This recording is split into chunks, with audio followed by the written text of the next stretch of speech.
Jika mendapat izin dari Bapak. Awal tahun 1900 kepada Nyonya Ovingsur. Ibu sudah tahu betapa hati kami senantiasa ingin akan pergi ke Eropa. Tadinya sudah kami padakan akan belajar di sini saja, karena Eropa tiada akan tercapai oleh kami.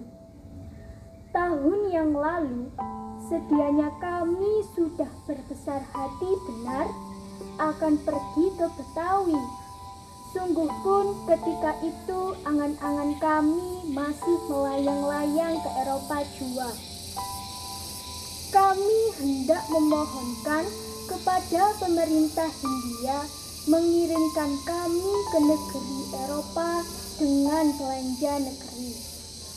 Rukmini akan belajar menggambar dan melukis patung, supaya di kemudian hari dapat memberikan tenaga untuk menghidupkan lagi seni Hindia ini. Ialah salah satu upaya memakmurkan rakyat. Adikku yang seorang lagi akan belajar di sekolah rumah tangga, supaya kemudian dapat mengajarkan kepada gadis-gadis yang bakal jadi ibu. Apa faedah berhemat? Suatu kepandaian yang perlu benar dipelajari oleh rakyat Jawa yang tak tahu akan sakit hidup dan gila kebagusan yang berlebih-lebihan. Dan aku sendiri akan belajar jadi guru, supaya dapat mengajarkan kepada gadis-gadis yang bakal jadi ibu itu lain daripada pengetahuan, pun juga arti kasih dan adil seperti sudah kami ketahui oleh karena orang Eropa. Pemerintah hendak memakmurkan Pulau Jawa, hendak mengajar rakyat pandai berhemat dan hendak memulainya dengan pegawainya. Apakah gunanya memaksa orang laki-laki menyimpan uang apabila yang perempuan pemegang rumah tangga tiada tahu akan harga uang itu? Pemerintah hendak memajukan, mencerdaskan orang Jawa, dan dimulainya memaksa lapisan atas, ialah lapisan bangsawan belajar bahasa Belanda. Bukankah sekarang bila hendak mengangkat seseorang dari kalangan itu jadi ambtenar, kepintaran orang itu sudah diperhatikan benar-benar. Tetapi sudah cukuplah bila hanya ada kecerdasan pikiran itu saja. Bila dengan sebenarnya hendak memajukan peradaban, maka haruslah kecerdasan pikiran dan kecerdasan budi sama-sama dimajukan. Dan siapakah yang lebih banyak dapat berusaha memajukan kecerdasan budi itu? Siapakah yang lebih banyak dapat membantu mempertinggi derajat budi manusia? Ialah perempuan, Ibu. Karena pada haribaan si ibu itulah manusia itu mendapat didikannya yang mula-mulanya sekali. Oleh karena di sanalah pangkal anak itu belajar merasa, berpikir, berkata. Dan didikan yang pertama-tama sekali pastilah amat berpengaruh bagi penghidupan seseorang. Alangkah banyaknya tenaga yang sekiranya boleh berguna dan membawa rahmat bagi tanah dan bangsa, tinggal tiada terpakai oleh karena orang yang empunya tenaga itu, oleh karena congkak dan angkuhnya tiada sudi mempergunakannya. Orang bangsawan itu lebih suka papa dan menanggung sengsara daripada baik hidupnya.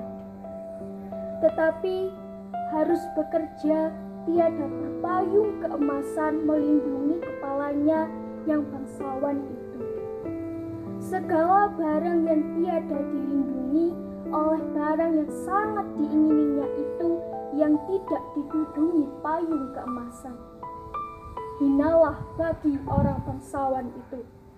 Sementara waktu ini, alangan yang terutama harus kami hilangkan ialah alangan yang ada di rumah kami sendiri.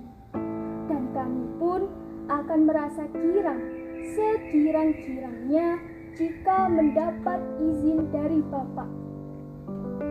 Aduh, alangkah pedihnya, sedihnya rasa hatiku, sangat sengsaranya menjadi seorang anak gadis Jawa.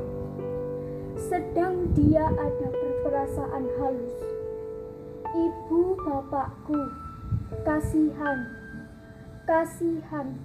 nasib celaka manakah yang memberikan kami ini kepadanya jadi anaknya? Kami hendak mencari perhubungan dengan laki-laki kaum kami yang terpelajar dan berhaluan kemajuan, hendak mencoba bersahabat dengan dia. Lagi pula akan mencoba mendapat bantuannya. Bukanlah laki-laki yang hendak kami lawani, melainkan pendapat kolot dan adat usang yang tiada gunanya lagi bagi tanah Jawa kami di masa yang akan datang. Ialah masa Jawa baru yang beberapa orang lain serta dengan kami jadi penebas jalannya. Dari dahulu-dahulu di kalangan mana jua pun perintis jalan kemajuan itu menanggung sengsara. Hal itu kami ketahui. Senangnya rasa hati jika ada bercita-cita, ada bertujuan hidup. Tetapi sekarang ini belum boleh kami berhubungan dengan laki-laki bangsa kami yang muda-muda. Dengan segera saja kami yang muda-muda, dengan segera saja kami akan dituduh orang berbuat sumbang. Menurut pendapat orang, sekali-kali tidak selayaknya perempuan yang belum bersuami bersahabat dengan laki-laki, baik yang sudah kawin maupun yang belum. Nanti bila sudah kami peroleh kebebasan kami, barulah dapat kami bekerja. Kami ada tahu bahwa memang ada juga laki-laki yang menghargai perempuan yang beradab dan berpikiran. Ada ku dengar seorang pegawai negeri Bumi Putra yang berpangkat tinggi mengatakan bahwa perempuan yang beradab dan terpelajar akan menjadi penolong dan pembantu yang berharga bagi laki-laki. Disadur dari buku Habis Gelap Terbitlah Terang, karya Armintan. Sekian, terima kasih.